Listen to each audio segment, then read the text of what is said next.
ప్రాచీన భారతదేశ చరిత్రలోని మొట్టమొదటి టాపిక్ను మనం పరిశీలిస్తే ఈ టాపిక్ను మనము అంటే ఈ మొదటి చాప్టర్ను చారిత్రక పూర్వయుగ సంస్కృతులు అనే పేరుతో పిలవడం జరుగుతుంది. చారిత్రక పూర్వయుగ సంస్కృతులు.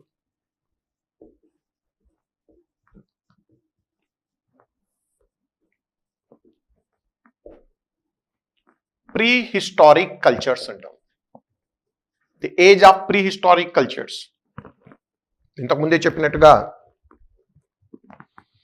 కొన్ని టెక్నికల్ పదాలు ఖచ్చితంగా నేను ఇంగ్లీష్లో కూడా ఇవ్వడం జరుగుతుంది. సో దాట్ ఒకవేళ మీరు ఇంగ్లీష్ మీడియంలో చదివే విద్యార్థులు అయితే కూడా హిస్టరీకి సంబంధించి మీకు ఎటువంటి సమస్య రాదు. ఎందుకంటే ఆల్మోస్ట్ నేను ఆ తెలుగులో ఉన్నటువంటి ఆ టెక్నికల్ పదాలు ఖచ్చితంగా నేను ఇంగ్లీష్లో కూడా ఇస్తాను. దీనివల్ల తెలుగు విద్యార్థులకు చాలా మేలు జరుగుతుంది.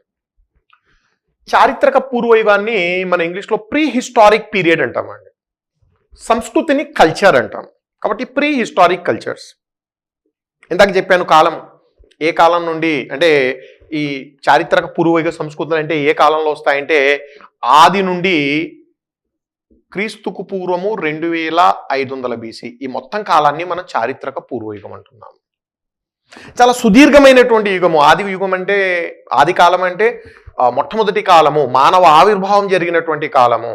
ఇందాక చెప్పినట్టుగా మానవుడు 14 లక్షల సంవత్సరాల కిందట భారతదేశంలో అడుగుపెట్టాడు, జీవించాడనేటువంటి పాయింట్ చెప్పాను. అంటే 14 లక్షల సంవత్సరాల నుండి 2500 BC వరకు ఉన్న కాలాన్ని మన చారిత్రక పూర్వయుగం అంటాం. ఇక్కడ మీరు గమనిస్తే రెండు పదాలు చాలా క్లియర్గా కనిపిస్తాయి. ఒకటేమో సంస్కృతి, ఇంగ్లీష్లో అయితే కల్చర్. రెండవది చారిత్రక పూర్వయుగము, ప్రీ హిస్టరీ. ముందుగా ఈ చాప్టర్ డీటెయిల్స్లో వెళ్లే ముందు ఈ పదాలకు మీనింగ్ నేను వివరిస్తాను. అసలు సంస్కృతి అంటే ఏంటి, కల్చర్ అంటే ఏంటి, ఫస్ట్ పాయింట్. సెకండ్ పాయింట్, చారిత్రక పూర్వయుగం అంటే ఏంటి, ప్రీ హిస్టరీ అంటే ఏంటి. కాబట్టి ఈ రెండు పదాలకు అర్థాన్ని తెలుసుకొని మనం ముందుకెళ్లాల్సి ఉంటుంది.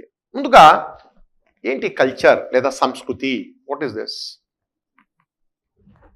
జనరల్గా నేను స్టూడెంట్కు అంటే ఆఫ్లైన్లో ఉన్నప్పుడు విద్యార్థులకు అడుగుతూ ఉంటాను, సంస్కృతి అంటే ఏంటి, మీకున్నటువంటి అండర్స్టాండింగ్. ఒక చరిత్ర విద్యార్థికి సంస్కృతి పైన అవగాహన తప్పనిసరి.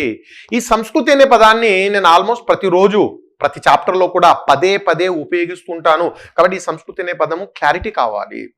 నేను స్టూడెంట్స్కు సంస్కృతి అంటే ఏంటి అనగానే నాకు జనరల్గా వచ్చేటువంటి సమాధానాలు ఏంటంటే, సంస్కృతి అంటే ఆచారాలు, వ్యవహారాలు, నమ్మకాలు, విశ్వాసాలు, మనం వేసుకునే దుస్తులు, మనం మాట్లాడే భాష, మన వేషధారణ, అదే రకంగా మన దేవుళ్ళు, మతాలు, ఆర్థిక జీవితము, కళలు, సంగీతము, నృత్యము, ఇలా చెప్పుకుంటూ వస్తారండి. ఇక్కడ జరుగుతుంది ఏంటంటే మీరు సంస్కృతిలో ఏమేమి వస్తాయని చెప్పేటువంటి ప్రయత్నం చేస్తున్నారు. సంస్కృతిలో ఉన్న కాంపోనెంట్స్ ఏంటి అని చెప్పే ప్రయత్నం చేస్తున్నారు. దాన్ని మనం డిఫైన్ చేయలేము. సంస్కృతిలో ఏమేమి వస్తాయి అనేటువంటి లిస్టు రాయడం మొదలు పెడితే అది ఎన్నటికీ ముగియదు. ఫర్ ఎగ్జాంపుల్ సాంప్రదాయాలు.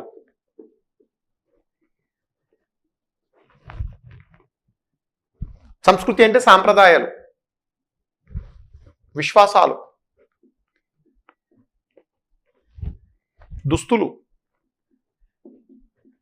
మనం మాట్లాడే భాష, సాహిత్యము, మతము, సమాజము, చిత్రలేఖనము,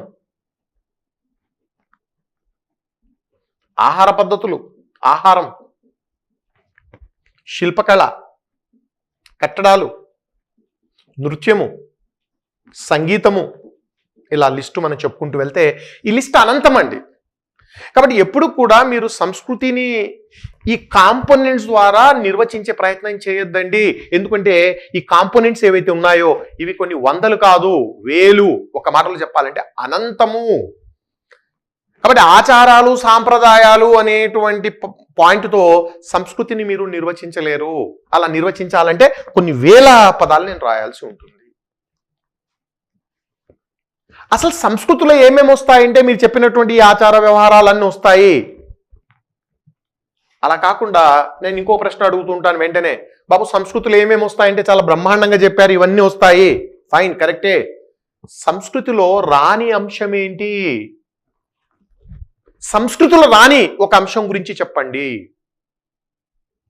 ఇంపాసిబుల్. ఎందుకంటే మీ జీవితంలో ఉన్న ప్రతి అంశము సంస్కృతిలో భాగమే. మీ ఇష్టం, మీరు ఏదైనా చెప్పండి, అది మీ సంస్కృతిలో ఒక పార్టు. సంస్కృతిలో ఏమేమి వస్తాయంటే చెప్పడం సాధ్యం కాదు. సంస్కృతిలో ఏమి రావు అంటే పాయింట్ ఏంటంటే అన్నీ వస్తాయి. సంస్కృతిలో రాని అంశం అంటూ లేదు. ఇప్పుడు కొంతమంది చెడుగా ప్రవర్తిస్తే, అరే వీడికి సంస్కృతి లేదురా, వీడు కల్చర్లెస్ ఫెలో అంటాం.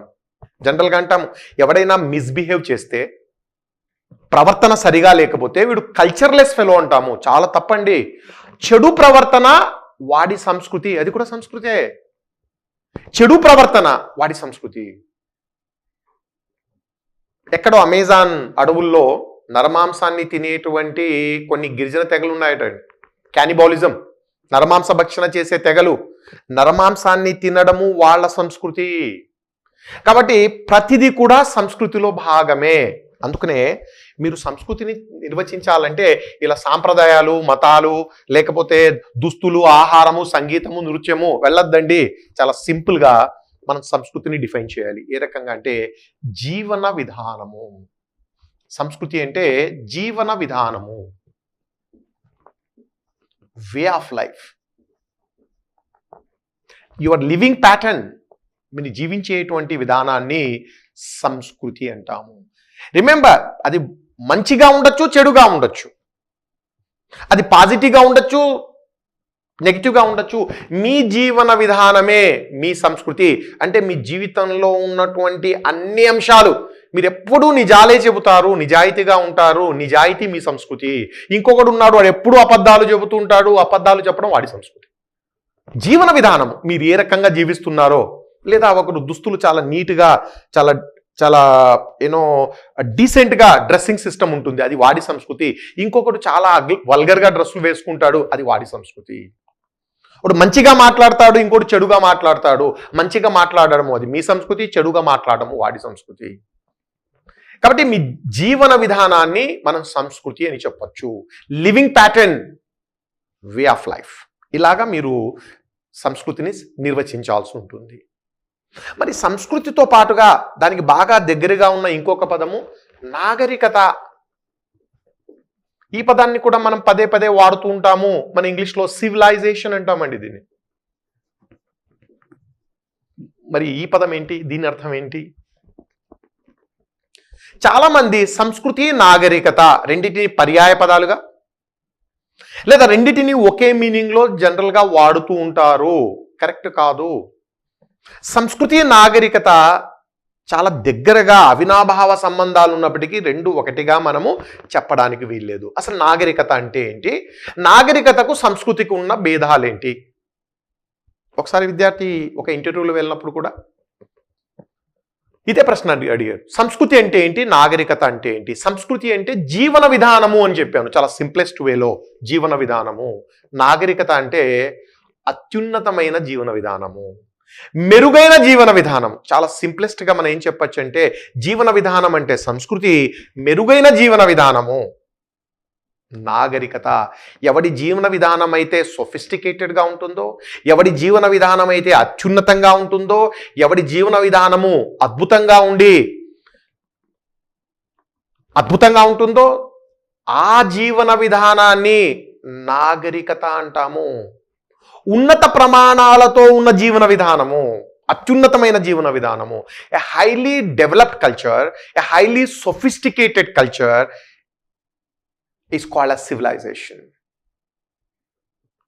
కాబట్టి ఇక్కడ పాయింట్ ఏంటంటే సంస్కృతి అందరికీ ఉంటుందండి, ప్రతి ఒక్కరికి సంస్కృతి ఉంటుంది. కానీ అందరికీ నాగరికత ఉండాలనే నియమము లేదు. జీవన విధానం అందరికీ ఉంటుందో, మంచుగానో చెడుగానో ప్రతి ఒక్కడు బతుకుతున్నాడు. కానీ అందరూ మెరుగైన జీవన విధానాన్ని గడుపుతున్నారా అంటే నో. అంటే కొంతమందికి నాగరికత ఉండొచ్చు, కొంతమందికి నాగరికత ఉండకపోవచ్చు. ముఖ్యంగా ఒక జీవన విధానంలో ప్రగతి ఏ విషయాల్లో, ఆర్థిక అంశాల్లో కానివ్వండి, సాంకేతిక శాస్త్రీయమైనటువంటి రంగాల్లో కానివ్వండి, బాగా అభివృద్ధి కనిపిస్తే దాన్ని నాగరికత అంటాము. అంటే మెటీరియల్ డెవలప్మెంట్ ఉండాలి, టెక్నాలజికల్ డెవలప్మెంట్ ఉండాలి. అంటే ఎప్పుడైతే మీ సంస్కృతిలో, మీ జీవన విధానంలో ఆర్థికాభివృద్ధి, శాస్త్ర సాంకేతికాభివృద్ధి ఉండి మెరుగైన జీవన విధానం అయిందనుకోండి, దాన్ని మనం నాగరికత అంటాం. ఈ రెండు పదాలకు మధ్య ఉన్న తేడాను మీరు ఖచ్చితంగా గమనించాల్సి ఉంటుంది. ఈవెన్ యూపీఎస్సీ సివిల్ సర్వీసెస్లో కూడా మా స్టూడెంట్స్కు చాలామందికి సంస్కృతి అంటే ఏంటి, నాగరికత రెండింటి మధ్య తేడాలు అడిగారు. ప్రతి ఎగ్జామ్లో కూడా అట్లీస్ట్ ఇంటర్వ్యూలో. సరే, వాళ్ళు అడుగుతారా లేదా అనేది పక్కన పెట్టండి. ఈ పదాలకు మనకు అర్థం తెలియకపోతే మన చరిత్ర చదవడం అనేటువంటిది వ్యర్థము. చెప్పాను, చరిత్ర అంటే బిట్లు కాదు, చరిత్ర అంటే రాజులు కాదు, చరిత్ర అంటే డేట్లు కాదు. అన్ఫార్చునేట్లీ చాలా అవుట్డేటెడ్ మెథడ్స్లో చరిత్ర అధ్యయనం జరుగుతూ ఉంది. ఏ రాజు ఎప్పుడు పుట్టాడు, ఏ ఊర్లో పుట్టాడు, ఏ సంవత్సరంలో పుట్టాడు, ఎప్పుడు రాజు అయ్యాడు, ఎంతమంది భార్యలు, పిల్లలు, బంధుత్వము, ఏ యుద్ధాలు చేశాడు, ఎప్పుడు చనిపోయాడు, నెక్స్ట్ వారి తర్వాత ఇంకొక రాజు వచ్చాడు. ఇదా చరిత్ర అంటే? డేట్లు పేర్లు. ఒక పెద్ద ఆయన, ఒక విదేశీయుడు మన చరిత్ర పుస్తకాన్ని తీసుకొని చదివాడట. ఒక 40-50 ఏళ్ల కిందట ఉన్నటువంటి పరిస్థితి. టెలిఫోన్ డైరెక్టరీ లాగా ఉంది అన్నాడట మన చరిత్ర పుస్తకాన్ని. టెలిఫోన్ డైరెక్టరీ ఇప్పుడు అవుట్డేట్ అయింది అనుకోండి. ఇంతకుముందు టెలిఫోన్ డైరెక్టరీ ఇంత పెద్ద పుస్తకం ఉండేది. ఏముంటుంది టెలిఫోన్ డైరెక్టరీలో? ఆ వ్యక్తి పేరు, అడ్రస్సు, ఫోన్ నెంబరు, వ్యక్తి పేరు, ఫోన్ నెంబరు, వ్యక్తి పేరు, ఫోన్ నెంబరు. అది మన చరిత్ర పుస్తకాలే. కాబట్టి మన చరిత్రను టెలిఫోన్ డైరెక్టరీ చేయకూడదు. చరిత్రలో చాలా అంశాలు ఉన్నాయి. ఆ రోజులు పోయాయండి. ఇప్పుడు రాజులు, యుద్ధాలు, తేదీలు చదువుకోవడం చరిత్ర అనుకుంటే మీరు కాంపిటేటివ్ ఎగ్జామ్స్లో నెగ్గలేరు. అన్ఫార్చునేట్లీ ఈ రకమైనటువంటి యాటిట్యూడ్ ఇంకా విద్యార్థుల్లో ఉంది. దాన్ని మనం బ్రేక్ చేయాల్సి ఉంటుంది. అధునాతనమైనటువంటి పద్ధతిలో, విశ్లేషణాత్మకమైనటువంటి పద్ధతిలో చరిత్రను అధ్యయనం చేసి అన్ని పరీక్షలకు మీరు దీన్ని ఉపయోగించుకోవాల్సినటువంటి అవసరం ఉంటుంది. ఇప్పుడు మీకు సంస్కృతి, నాగరికత అనే పదాలకు మధ్య ఉన్న ఎగ్జాక్ట్ తేడాను మీకు ఎక్స్ప్లెయిన్ చేయడానికి ఒక చిన్న ఎగ్జాంపుల్ తీసుకుంటారు. ఇప్పుడు రికార్డింగ్ అంతా మనకు హైదరాబాద్లో జరుగుతుంది. హైదరాబాద్ నగరంలో, హైదరాబాద్ నగరం నుంచి ఒక 100-150 కిలోమీటర్లలో మనకు నల్లమల అడవులు వస్తాయండి. ఈ నల్లమల అడవులు తూర్పు కనుమల్లో కొన్ని భాగాలను నల్లమల అంటాము. ఇటు నల్గొండ జిల్లాలో, ఇటు మనకు నాగర్ కర్నూలు జిల్లా, ఒకప్పుడు మహబూబ్నగర్ జిల్లా ఉండేది, ఇప్పుడు నాగర్ కర్నూలు జిల్లా అయింది. సో ఈ నాగర్ కర్నూలు జిల్లా నుండి అటు కర్నూలు జిల్లా, ప్రకాశం జిల్లా వరకు వెళ్ళి నల్గొండ వరకు విస్తరించాయి ఈ నల్లమల కొండలు. అంటే తెలంగాణ, రాయలసీమ, కోస్తాంధ్రలో ఉన్నటువంటి నల్లమల బెల్ట్, నల్లమల అడవులు. ఈ అడవుల్లో చెంచు అనే ఒక గిరిజన జాతి నేటికి మనకు కనిపిస్తుందండి. ఈ చెంచు గూడెలు, మీరు నల్లమల ప్రాంతాల్లో వెళ్తే ఈ చెంచు హ్యాబిటేషన్ పెంటలు అంటారండి. సున్ని పెంట, ఈగల పెంట, పెంట అంటారు. అదే సుగాలి గిరిజనులు ఉన్నారనుకోండి, తాండా అంటారు. కొన్నిటికి ఈ కోయ, వీళ్ళందరూ గూడెం అంటారు. అంటే ఒక్కొక్క హ్యాబిటేషన్కు ఒక్కొక్క పేరు వాడుతుంటారు. కొన్ని తెగల యొక్క నివాసాలను గూడెము అంటాము, కొన్ని ఏమో మనము తాండా అంటాము, మరి కొన్ని ఏమో పెంటలు అంటాము. ఇప్పుడు జనరల్గా ఈ చెంచు జాతి వాళ్ళు ఉన్నటువంటి ఊర్లను పెంటలు అంటుంటాం అనమాట. సో మనకు చాలా దగ్గరగా, హైదరాబాద్కు దాదాపుగా ఒక 100 కిలోమీటర్లోనే మనకు చెంచు పెంటలు చాలా ఉంటాయి. ఒకసారి హైదరాబాద్లో ఉన్నటువంటి ప్రజలకు ఈ పెంటల్లో ఉంటున్నటువంటి చెంచులకు మధ్య ఉన్నటువంటి వ్యత్యాసాన్ని అధ్యయనం చేయండి. వాళ్ళ జీవన విధానము, మన జీవన విధానము వ్యత్యాసం చాలా ఎక్కువగా కనిపిస్తుంది. మన జీవన విధానం ఏదైతే ఉందో హైదరాబాద్లో మెరుగైన జీవన విధానము, ఆర్థిక రంగంలో కానివ్వండి, శాస్త్ర సాంకేతిక రంగంలో కానివ్వండి, మెరుగైన జీవన విధానాన్ని మనం కలిగి ఉన్నాము. నేను ఎక్కడో ఉండి క్లాస్ చెప్తుంటే మీరు ఎక్కడో ఉండి క్లాస్ వినగలుగుతున్నారు. సాంకేతిక ప్రగతి. మరి చెంచు గిరిజన తెగల్లో ఈ ప్రగతి ఉందా? లేదు. కాబట్టి ఇప్పుడు మన కంక్లూజన్ ఏంటి? చెంచు ప్రజలకు సంస్కృతి ఉంది కానీ నాగరికత లేదు. హైదరాబాద్లో ఉంటున్నటువంటి మన సంస్కృతిని నాగరికత అనొచ్చు, ఎందుకంటే మనం మెరుగైన జీవన విధానాన్ని కలిగి ఉన్నాము. ఈ సామాజిక శాస్త్రవేత్తల మధ్య చాలా చర్చ జరిగిందండి. నాగరికత అని ఒక సంస్కృతిని మనం ఎలా నిర్ణయిస్తాము? ఇది మెరుగైన జీవన విధానం అని ఎలా గుర్తిస్తాము? What are the characteristics of a civilization? అంటే ఒక జీవన విధానాన్ని మనం నాగరికత అని పిలవాలంటే దానికి ఉండాల్సిన క్రైటీరియా ఏంటి? మెరుగైన జీవన విధానం అంటే దాని ప్రాతిపదిక ఏంటి? చాలా చర్చ జరిగిందండి. చరిత్రకారులు కానివ్వండి, పురావస్తు శాస్త్రవేత్తలు, సామాజిక శాస్త్రవేత్తలు, మానవ శాస్త్రం అంటే ఆంథ్రోపాలజీ, వీళ్ళందరూ కూర్చొని దీనిపైన చర్చించి ఫైనల్గా ఒక లిస్టు తయారు చేశారు. 1, 2, 3, 4 ఇలాగా కొన్ని లక్షణాలు ఇచ్చారండి. ఈ లక్షణాలన్నీ ఏ సంస్కృతిలో కనిపిస్తాయో, ఏ జీవన విధానంలో కనిపిస్తాయో దాన్ని మీరు నాగరికత అని పిలవచ్చు. ప్రీరిక్విజిట్స్ ఏంటి? ఆ నాగరికత లక్షణాలు ఏంటి? ఏమేమి ఉండాలి? వాళ్ళు నిర్ణయించిన ప్రకారము మొట్టమొదటిది నగర జీవితం ఉండాలి. నగర జీవితం ఉండాలి. Urban life. ఏ ప్రజలైతే నగరాల్లో జీవిస్తున్నారో, నగరాలంటేనే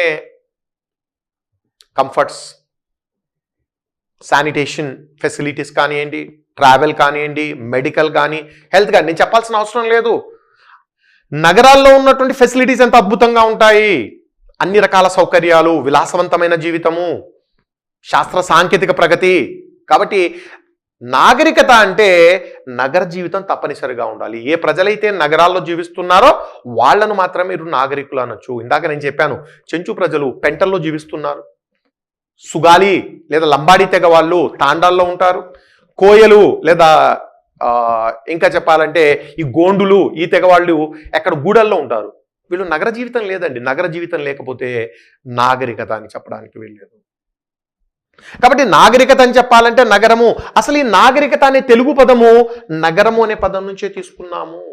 ఇంగ్లీష్లో మనం సివిలైజేషన్ అంటాము. ఈ సివిలైజేషన్కు తెలుగు పదం ఏంటి అంటే దానికి అత్యంత ముఖ్యమైన లక్షణం ఏంటంటే నగర జీవితం అండి. అందుకని మన నగరము అనే పదం నుండే నాగరికత అనే పదాన్ని తీసుకోవడం జరిగింది.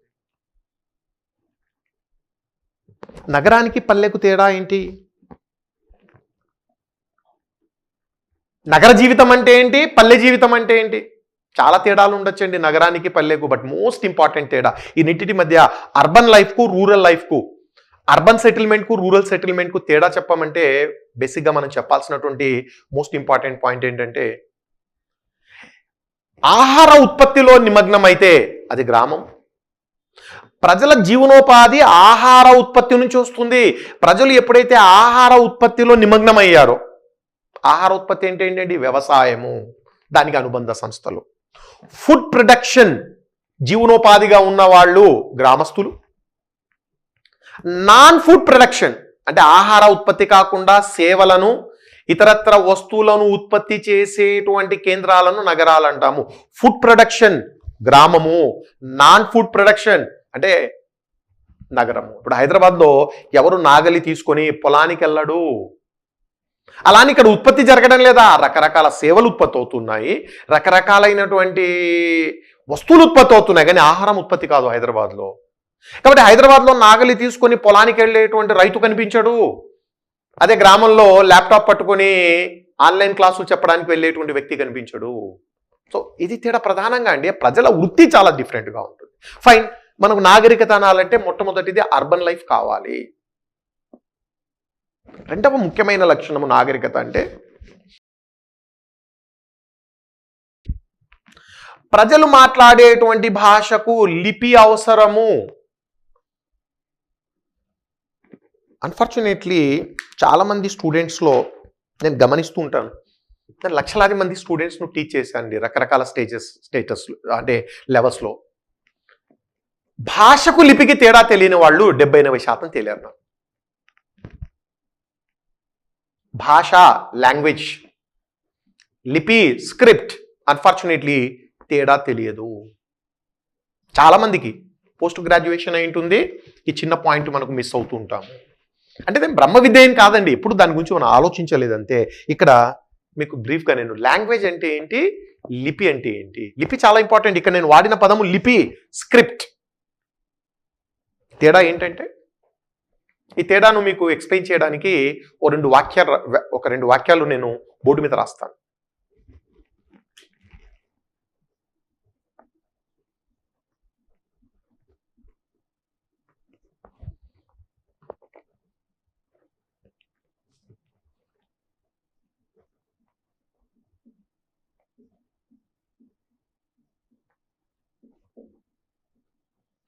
మొదటి వాక్యము, రెండో వాక్యం. ఈ వాక్యం రాసి నేను విద్యార్థులకు అడిగేది, బాబు నేను మొదటి వాక్యాన్ని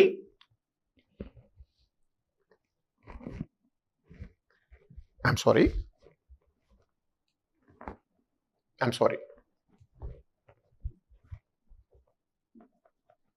ఇదండి, ఇది కరెక్ట్గా ఓకే. ఇది మొదటి వాక్యం, ఇది రెండో వాక్యం. నా ప్రశ్న ఏంటంటే, ఇప్పుడు నేను మొదటి వాక్యాన్ని ఏ భాషలో రాశాను, రెండో వాక్యాన్ని ఏ భాషలో రాశాను అని విద్యార్థులు అడగానే నాకు వచ్చే సమాధానము, సార్ ఇక్కడ మేము మీరు తెలుగులో రాశారు సార్, ఇదేమో హిందీలో రాశారు. ఇక్కడే మీరు పొరపాటు. అలా మీరు ఇది తెలుగులో రాశాను, భాష నేను ఉపయోగించిన భాష ఇక్కడ తెలుగు, ఇక్కడ హిందీ అని మీరు అనుకున్నారంటే మీకు భాషకు లిపికి తేడా తెలియదు. భాష వేరు, లిపి వేరు. నేను ఇక్కడ వాడింది తెలుగు కాదు, హిందీ అంతకన్నా కాదు.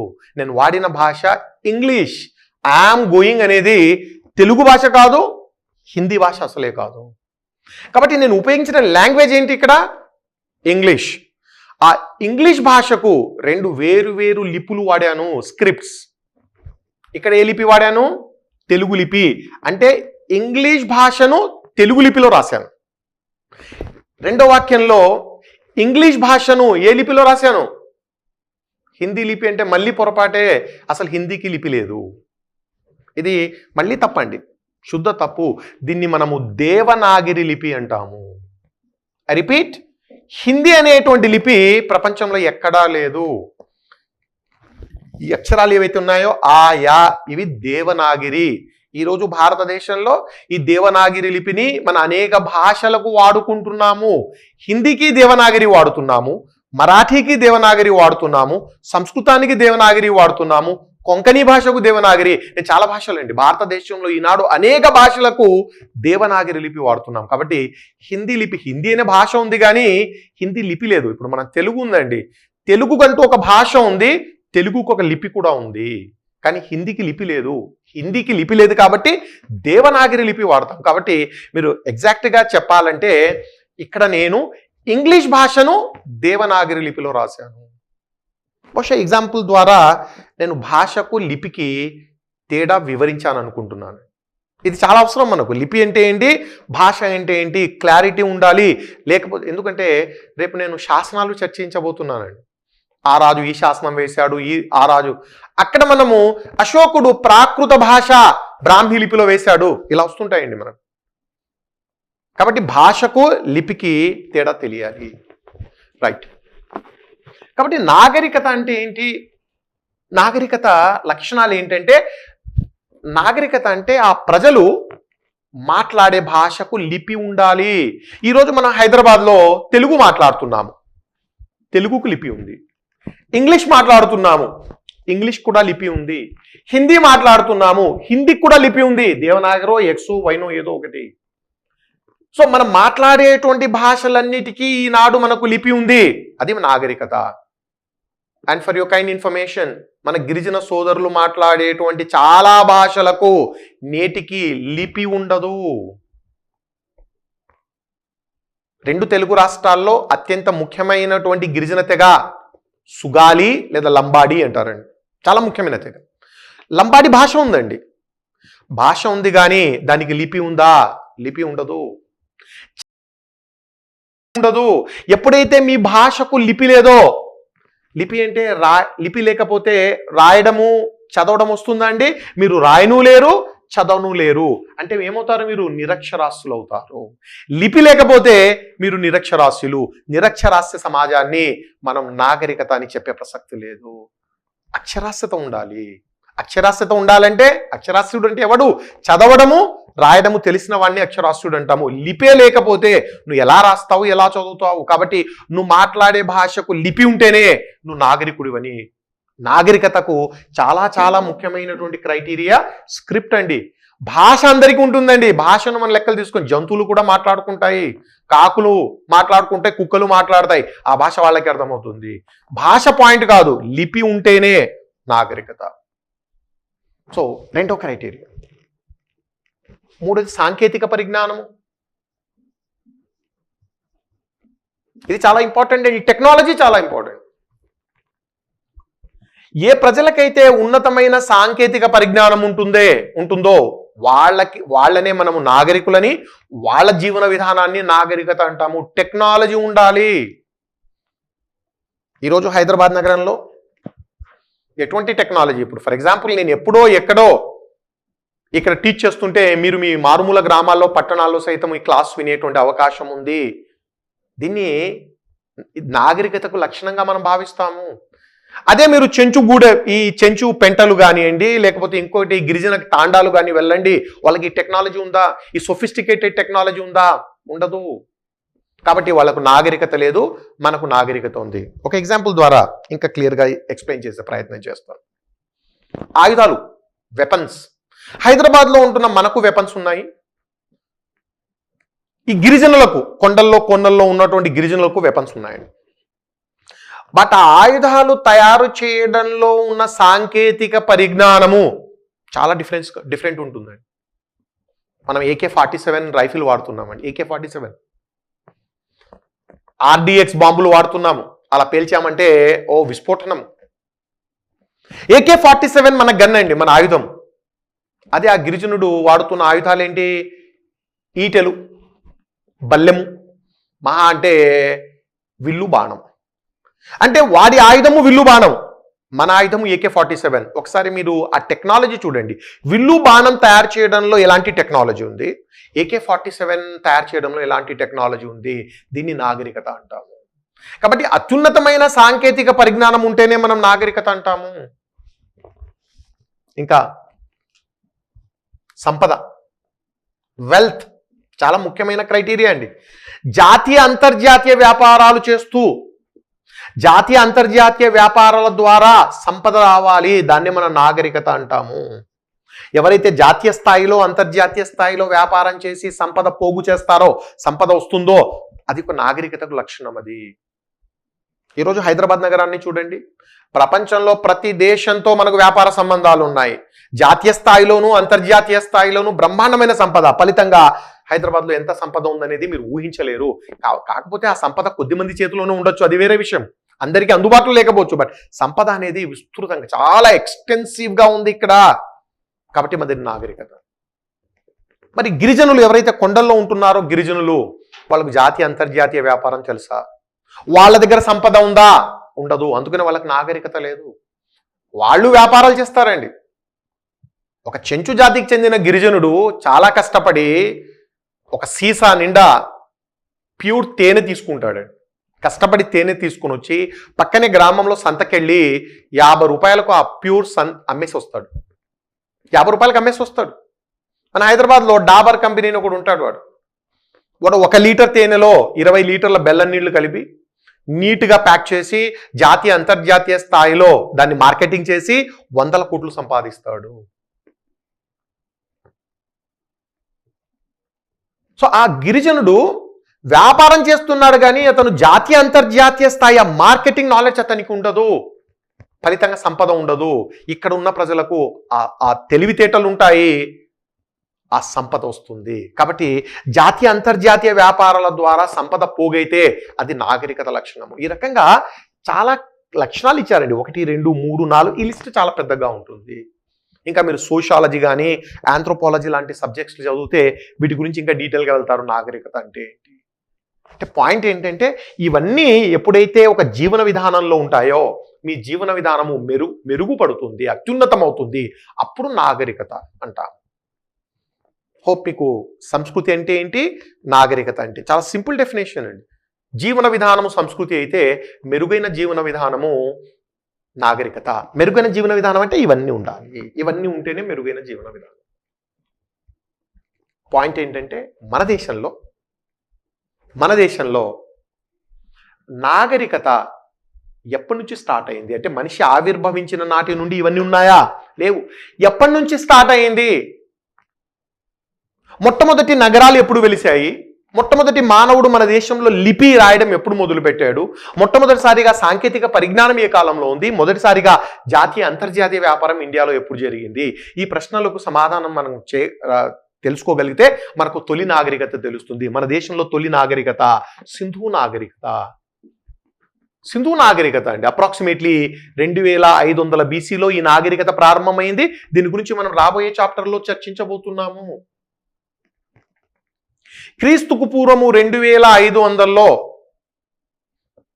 ఈ సింధు నాగరికత ఆవిర్భవించింది. అదే మన దేశంలో మొట్టమొదటి నాగరికత.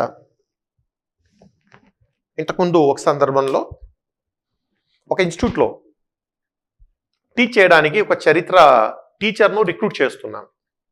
ఒక జీతం 70,000 80,000 నెలకు. ఒక రెప్యూటెడ్ ఇన్స్టిట్యూషన్లో టీచ్ చేయాలి. సరే, వాళ్ళు నన్ను రిక్వెస్ట్ చేశారు, మీరు సబ్జెక్ట్ ఎక్స్పర్ట్గా వచ్చి కూర్చోండి, మేము రిక్రూట్ చేస్తాము. ఓ 10-12 మంది వచ్చారు, వాళ్ళలో మంచి వ్యక్తిని సెలెక్ట్ చేయడంలో మాకు సహాయం చేయండి.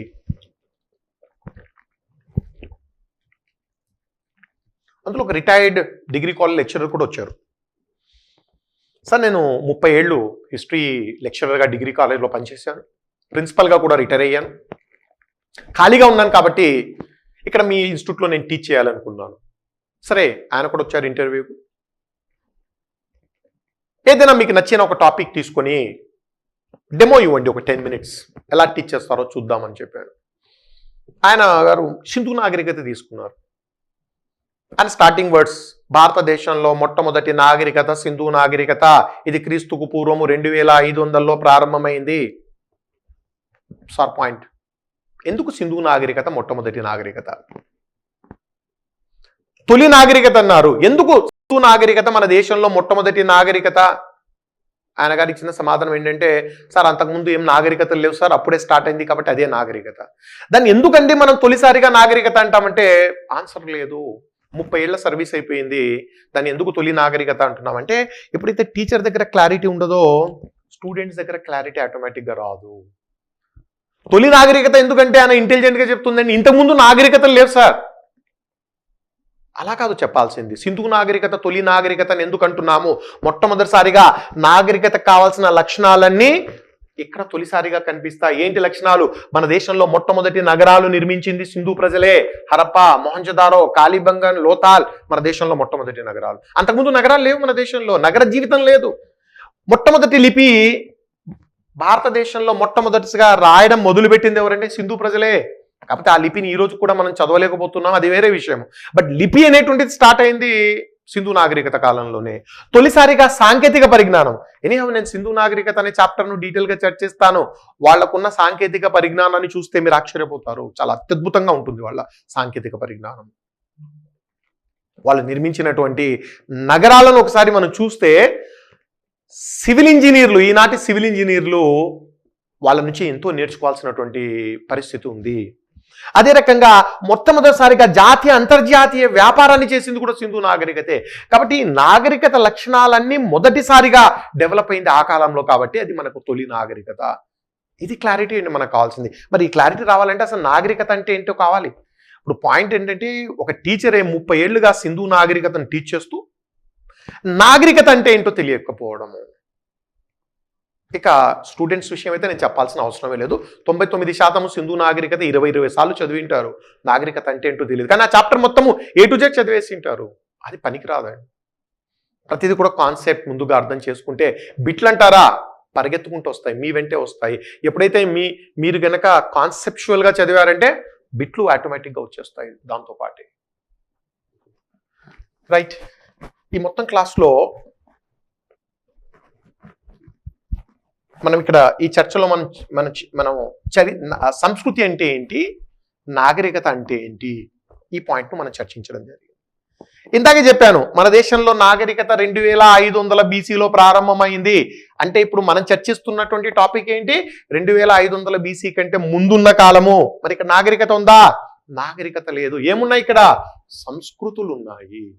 నాగరికత అనే భావన ఇంకా రాలేదు. సో ఇప్పుడు మనము మానవుడు ఆవిర్భవించిన నాటి నుండి క్రీస్తుకు పూర్వము 2500 మధ్య ఉన్న సంస్కృతులను మనం అధ్యయనం చేస్తాం. నాగరికత లేదు. ఇక రెండో పదం మనం చర్చించాల్సింది ప్రీ హిస్టరీ అంటే ఏంటి? చారిత్రక పూర్వయుగం అంటే ఏంటి? పండితులు, చరిత్రకారులు లేదా పురావస్తు శాస్త్రవేత్తలు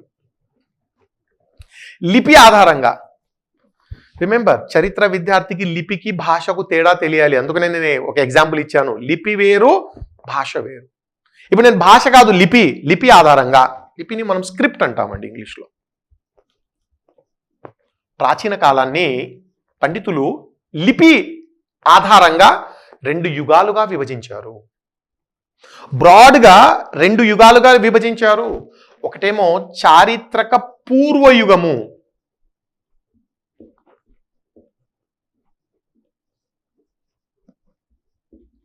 pre historic age.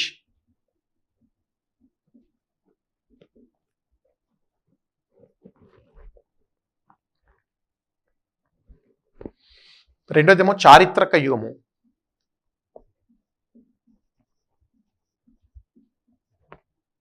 Historic age. So ఈ విభజన దేని ఆధారంగా జరిగిందంటే లిపి ఆధారంగా, స్క్రిప్ట్ను ఆధారంగా చేసుకొని ప్రాచీన కాలాన్ని పండితులు ఈ రకంగా విభజించారు. ఏంటి చారిత్రక పూర్వయుగం అంటే ఏంటి? ఎలా నిర్వచించారు? చాలా సింపుల్ డెఫినేషన్. చారిత్రక పూర్వయుగం అంటే లిపి లేని కాలము. ఏ కాలంలో అయితే ప్రజలకు లిపి లేదో, లిపి అంటే రాయడం అండి, భాష ఉంటుంది, లిపి లేని కాలాన్ని చారిత్రక పూర్వయుగం అన్నారు. ఎందుకన్నారంటే లిపి ఎప్పుడైతే లేదో, మరి సాహిత్యం ఉంటుందా అండి లిపి లేకుండా? గ్రంథాలు ఉంటాయా? సాహిత్యం అనే పదం కంటే కూడా గ్రంథాలు అనే పదాన్ని వాడతాం. లేదా మనము రికార్డ్స్ అన్నాం, గ్రంథాలు వస్తాయా?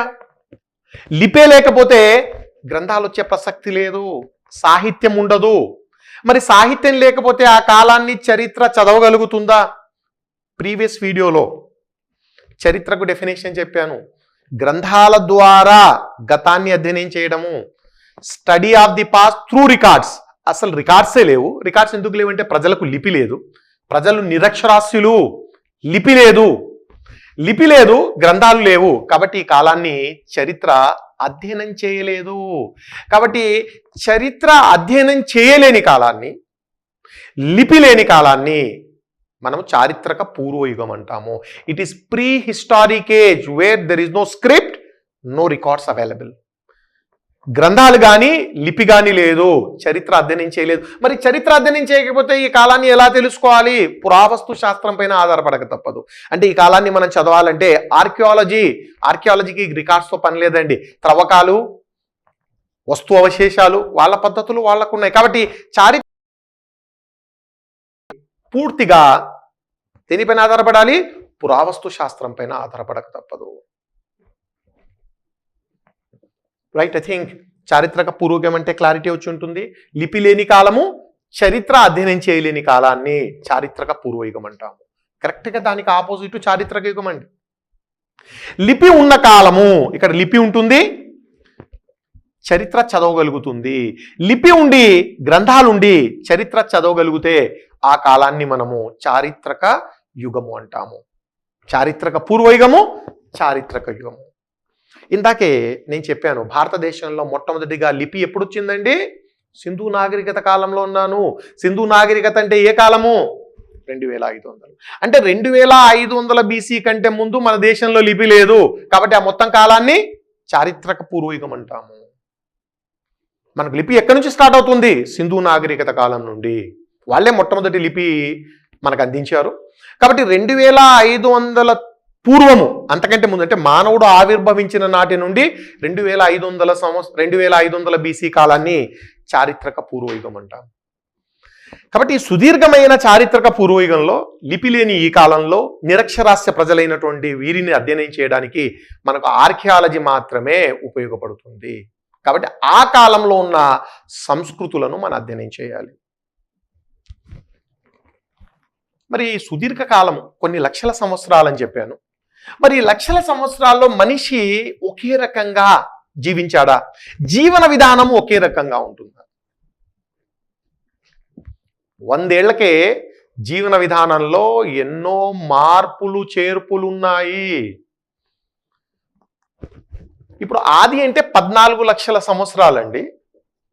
14 లక్షల సంవత్సరాల్లో ప్రజల జీవన విధానము, ప్రజల సంస్కృతి 2500 BCలో ఉన్న ప్రజల సంస్కృతి ఒకే రకంగా ఉంటుందా? అబ్సల్యూట్గా ఉండదు. అంటే ఈ సుదీర్ఘ కాలంలోనే మనకు అనేక వేరు సంస్కృతులు ఉన్నాయి, జీవన విధానాలు వేరువేరుగా ఉన్నాయి. ఏంటి ఆ సంస్కృతులు? చారిత్రక పూర్వయుగంలో ఉన్న సంస్కృతులు ఏంటి? పండితులు ఈ ప్రాచీన సంస్కృతులకు పేరు పెట్టడానికి చాలా వర్క్ చేశారండి. ఒక సంస్కృతిని, ఒక జీవన విధానానికి ఏ పేరు ఇవ్వాలి, ఎలా ఇవ్వాలి? ఇప్పుడు మనం చదువుతుంది ఆర్కియాలజీ అండి. ఇది మొత్తం ఆర్కియాలజీ ద్వారా చదవాలి. అదే హిస్టరీలో అనుకోండి, మనకు చాలా సింపుల్ అండి ఒక సంస్కృతికి పేరు పెట్టడం. ఇప్పుడు భారతదేశాన్ని మౌర్యులు పాలిస్తున్నారు, మనం ఆ కాలాన్ని మౌర్యుల యుగం అంటాం అంతే. ఆ సంస్కృతిని మౌర్యుల సంస్కృతి అంటాం. లేదా శాతవాహనులు పరిపాలిస్తున్నారు 2 తెలుగు రాష్ట్రాలు, శాతవాహనుల యుగము అంటాము. ఆ సంస్కృతిని శాతవాహన సంస్కృతి అంటాము. లేదా మొఘల్స్ పరిపాలిస్తున్నారు, మొఘల్స్ మధ్యయుగంలో మొఘల్ చక్రవర్తులు, ఆ కాలాన్ని మొఘల్ యుగము అంటాము. ఆ సంస్కృతిని మొఘల్ సంస్కృతి అంటాము. కాబట్టి చరిత్రలో చాలా సింపుల్ అండి. ఏ రాజవంశం అయితే పరిపాలిస్తుందో ఆ పేరును ఆ యుగానికి, ఆ సంస్కృతికి ఇచ్చేస్తాం. మరి రాజ్యాలు, రాజులు లేని ఈ ప్రాచీన కాలపు సంస్కృతులను ఎలా పిలవాలి? ఆర్కియాలజిస్ట్కు పెద్ద ఛాలెంజ్ అండి ఇది. అప్పుడు ఈ పురావస్తు శాస్త్రవేత్తలు చేసిన పని ఏంటంటే, నేను చెప్పాను పురావస్తు శాస్త్రం అంటే వస్తు అవశేషాల ద్వారా గతాన్ని అధ్యయనం చేస్తారు వాళ్ళు. కాబట్టి వాళ్ళు తయారు చేసుకున్న వస్తువుల ఆధారంగా సంస్కృతులకు పేర్లు ఇచ్చాడు. మొట్టమొదటి మానవుడు తయారు చేసిన పనిముట్లు, వస్తువులు, లోహాలు తెలియని కాలం అండి మొట్టమొదటి మానవుడు. కాబట్టి అతను శిలా పనిముట్లను వాడాడండి. శిలలు అంటే రాళ్ళండి, రాళ్లను ఉపయోగించాడు. ఆ కాలాన్ని శిలాయుగము అన్నారు. మరి ఏదో ఒక పేరు పెట్టాలి దానికి. కాబట్టి ఆ మనిషి ఆ వస్తువులను, పనిముట్లను రాళ్లతో తయారు చేశాడు. కాబట్టి ఆ యుగాన్ని శిలాయుగం అని, ఆ సంస్కృతిని శిలాయుగ సంస్కృతి అని పేరు పెట్టడం జరిగింది. శిలాయుగము.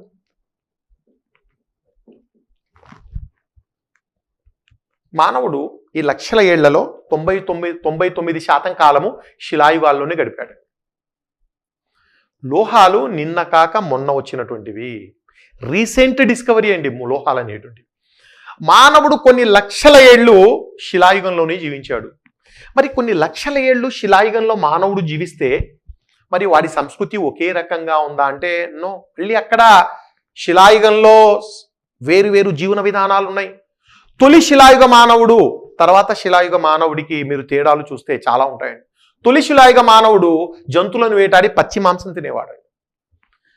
తర్వాత కాలం నాటి శిలాయుగ మానవుడు కామన్ ఏంటంటే శిలలే ఉపయోగించారు. ఇద్దరు కూడా వ్యవసాయం నేర్చుకొని బ్రహ్మాండంగా పంటలు పండించుకున్నాడు. అలాంటప్పుడు పచ్చి మాంసం తినేటువంటి శిలాయుగ మానవుడికి వ్యవసాయం చేసుకొని పంటలు పండించే శిలాయుగ మానవుడి సంస్కృతి రెండు ఒకటే అని చెప్పగలరా? నో. అందుకనే పండితులు ఏం చేశారంటే శిలాయుగంలోనే వాళ్ళు 3 వేరువేరు సంస్కృతులను వాళ్ళు డివైడ్ చేశారు. శిలాయుగాన్ని 3 వేరువేరు సంస్కృతులుగా. మొదటి సంస్కృతిని ప్రాచీన శిలాయుగం అని పేరు పెట్టారు. రెండవ సంస్కృతిని మధ్య శిలాయుగం అని పేరు పెట్టారు. మూడవ శిలాయుగాన్ని, మూడవ సంస్కృతిని నవీన శిలాయుగం అని. రిమెంబర్, కామన్ ఏంటంటే 3 సంస్కృతుల్లో కూడా రాళ్లనే, అయితే జీవన విధానాలు వేరేగా ఉన్నాయి. ప్రాచీన శిలాయుగంలో మానవుని జీవన విధానం వేరేగా ఉంది, మధ్య శిలాయుగంలో మానవుని జీవన విధానం వేరేగా ఉంది, నవీన శిలాయుగంలో ఇంకొక రకంగా ఉంది. నేను డీటెయిల్గా చర్చిస్తాను వీటిని. అంటే శిలాయుగంలోనే 1, 2, 3 భిన్నమైన సంస్కృతులు ఉన్నాయి. కొంతకాలానికి మనిషి లోహాలు కనుక్కున్నాడు. చాలా లేటుగా అండి లోహాలు. ఎప్పుడైతే మనిషి లోహాలు కనుక్కున్నాడు, మానవుడు ఉపయోగించిన మొట్టమొదటి లోహము రాగి అండి, కాపర్. ఏ రోజైతే రాగిని కనుక్కున్నాడో అదే రోజు రాళ్లను పడేయలేదు. ఏం చేస్తాడు? ఒకవైపు రాళ్లను ఒకవైపు రాగిని కలిపి ఉపయోగించాడు. దానికి మన పండితులు ఇచ్చిన సంస్కృతి పేరు ఏంటంటే, ఇది 4వ సంస్కృతి కింద తీసుకోవాలి, తామ్రశిలాయుగ సంస్కృతి అని పేరు పెట్టారండి. తామ్రము అంటే రాగి అండి, శిల అంటే రాళ్ళు. అంటే రాళ్లను రాగి పనిముట్లను కలిపి ఉపయోగించాడు. ఆ సంస్కృతిని తామ్రశిల. రిమెంబర్, వస్తువుల ఆధారంగా ఈ సంస్కృతులకు పేర్లు ఇచ్చారు ఆర్కియాలజిస్టులు. ఇది 4వ సంస్కృతి. ఇక్కడ మానవుడు రాగిని రాళ్లను కలిపి సైమల్టేనియస్గా ఉపయోగించాడు. తర్వాత నెక్స్ట్ డెవలప్మెంట్, మనిషి మిశ్రమ లోహాన్ని కనుక్కున్నాడు.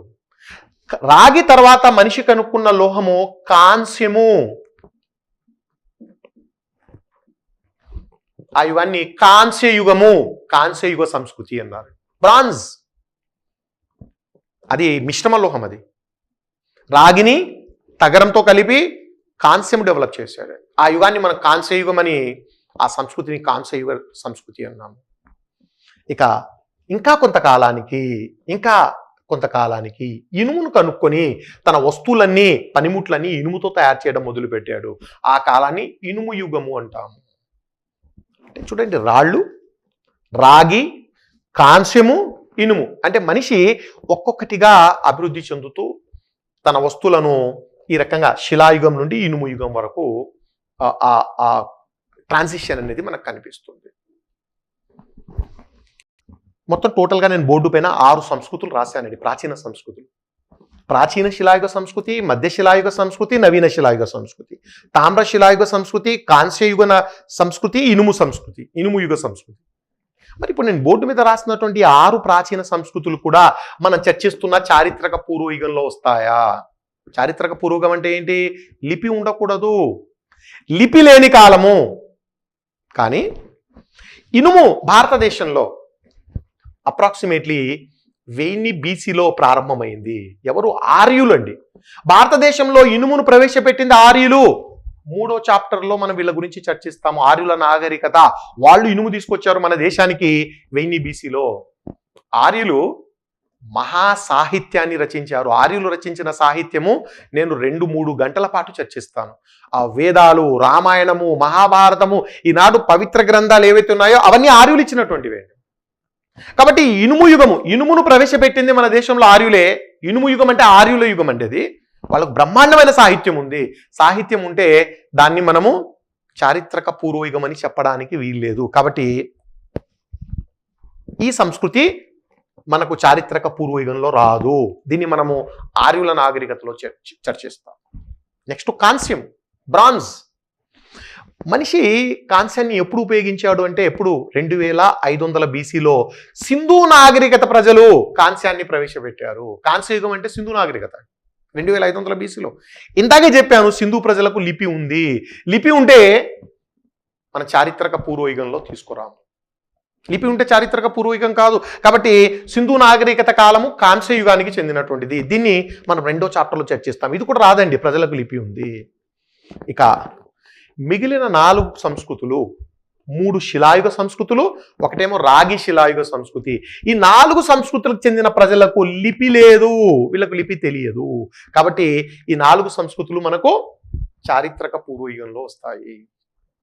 కాబట్టి ప్రీ హిస్టారిక్ కల్చర్స్ అంటే ఈ 4 సంస్కృతులు అండి: ప్రాచీన శిలాయుగము, మధ్య శిలాయుగము, నవీన శిలాయుగము, తామ్ర శిలాయుగము. ఇప్పుడు నెక్స్ట్ మనం చేయాల్సిన పని ఏంటంటే, ఈ 4 సంస్కృతులను ఒక్కొక్క దాన్ని తీసుకొని బ్రీఫ్గా చర్చిస్తే ఈ ఫస్ట్ చాప్టర్ మనకు చారిత్రక పూర్వయుగ సంస్కృతులు పూర్తవుతాయి. కాబట్టి ఈ 4ని 1 by 1 మనం చర్చించబోతున్నాం.